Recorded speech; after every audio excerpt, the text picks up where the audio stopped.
सम्राट चौधरी की ताजपोशी कुछ लोगों को लगता होगा कि यह अचानक होने वाली घटना है, लेकिन मुझे ऐसा लगता है कि सम्राट चौधरी जिस दिन बीजेपी में आए थे और उसके बाद से अपनी योग्यता को और अपनी उपयोगिता को पार्टी में जिस तरीके से लगातार साबित करते जा रहे हैं, बीजेपी के पास वर्तमान में इससे दूसरा बेहतरीन विकल्प नहीं था। विकल्प नीतीश कुमार से अलग होने के बाद आरसीपी सिंह और उपेंद्र कुशवाहा नरेंद्र मोदी की तारीफ जरूर कर रहे थे, देरी कर दी थी। पार्टी में रहते हुए तारीफ करनी चाहिए थी। जो महागठबंधन के साथ मिलकर महागठबंधन की राजनीति कर रही है, यही बिहार की वर्तमान की तस्वीर है।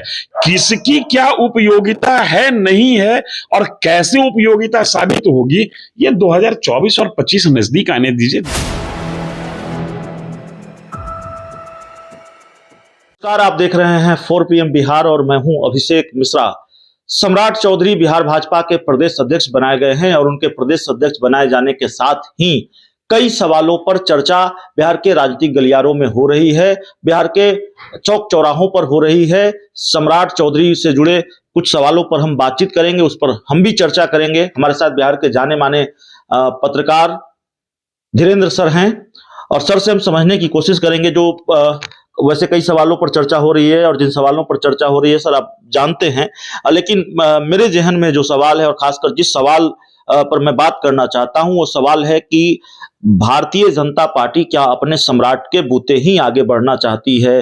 पहले विधायक थे, मंत्री बनाया, उसके बाद और कई बार मंत्री बनाया, उसके बाद आपको नेता प्रतिपक्ष बनाया, विधान परिषद में प्रदेश अध्यक्ष भी बना दिया, प्रमोशन पर प्रमोशन। दूसरा सवाल यह है कि आरसीपी सिंह और उपेंद्र कुशवाहा पहले ही सवाल पे बात कर लें।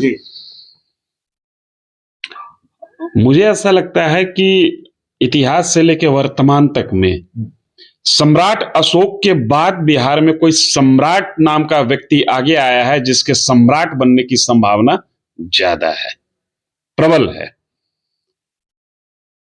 प्रमोशन मिलने का आधार और त्वरित प्रमोशन मिलने का आधार सिर्फ और सिर्फ योग्यता होती है। जिस तरीके से बीजेपी ने बिहार में सम्राट चौधरी पर विश्वास जताया है, मुझे ऐसा लगता है कि बीजेपी के केंद्रीय नेतृत्व के पास वो कैलकुलेशन प्राप्त है जिस कैलकुलेशन के आधार पे सम्राट चौधरी को आगे करके बीजेपी बिहार विधानसभा के ट्रेजरी बेंच पर बैठने की हसरत रखे हुए है। सम्राट चौधरी की ताजपोशी कुछ लोगों को लगता होगा कि यह अचानक होने वाली घटना है, लेकिन मुझे ऐसा लगता है कि सम्राट चौधरी जिस दिन बीजेपी में आए थे और उसके बाद से अपनी योग्यता को और अपनी उपयोगिता को पार्टी में जिस तरीके से लगातार साबित करते जा रहे हैं, बीजेपी के पास वर्तमान में इससे दूसरा बेहतरीन विकल्प नहीं था। विकल्प तो कई होंगे चूंकि बड़ी पार्टी है, लेकिन बेहतरीन विकल्प सम्राट चौधरी के अलावा बीजेपी के पास नहीं था जो कि आने वाले लोकसभा और विधानसभा चुनाव में प्रदेश स्तर पर पार्टी को लीड कर सके।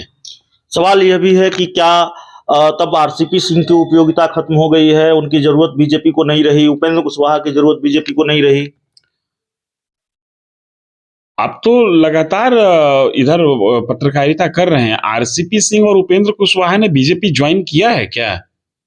नहीं, चर्चा तो है, कयास तो लगते हैं कि भाई कयास तो कई चीजों के लगते हैं। कयास तो मैं ये भी लगा रहा हूं कि आपको अगले साल पत्रकारिता का रेमन मैग्सेसे से अवार्ड मिल जाएगा।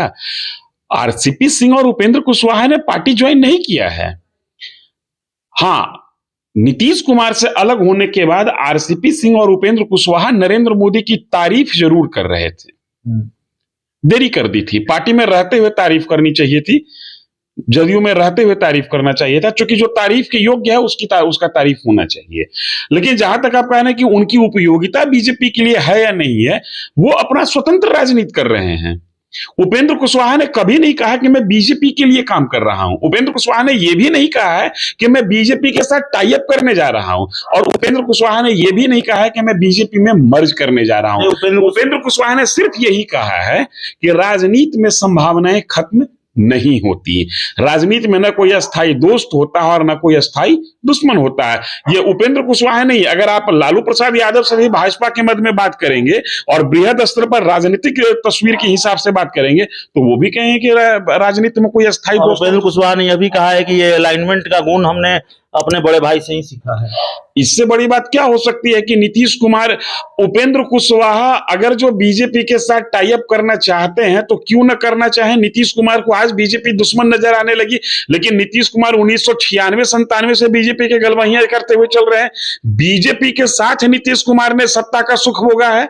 बीजेपी के अलावा नीतीश कुमार को एक बार सिर्फ कुर्सी मिली थी, वो वीपी सिंह की गवर्नमेंट में, वो भी जो चुनाव लड़ा गया था 1989-90 का जो चुनाव था, वो चुनाव बीजेपी के साथ दोस्ताना फ्रेंडली फाइट में लड़ा गया था, लोकसभा का चुनाव, जिस समय ये केंद्र में कृषि राज्य मंत्री बने थे। बीजेपी से अलग हटने के बाद नीतीश कुमार को कुंठा मिला है। बीजेपी से अलग हटने के बाद नीतीश कुमार के माथे पर चिंता की लकीरें बढ़ी हैं। बीजेपी से अलग हटने के बाद नीतीश कुमार गर्त में जाते हुए दिख रहे हैं। बीजेपी के साथ ही नीतीश कुमार कुछ प्राप्त किए थे, इसलिए उपेंद्र कुशवाहा अगर कहते हैं कि मैं अपने बड़े भाई नीतीश कुमार के ही पदचिन्ह पर चल रहा हूं, तो यकीन मानिए कि उपेंद्र कुशवाहा बीजेपी के साथ टाई अप करने की कोशिश करेंगे। लेकिन जिस तारीख में और जिस समय हम आपसे बात कर रहे हैं, उपेंद्र कुशवाहा का बीजेपी से डायरेक्ट किसी प्रकार का कोई लेना देना नहीं है।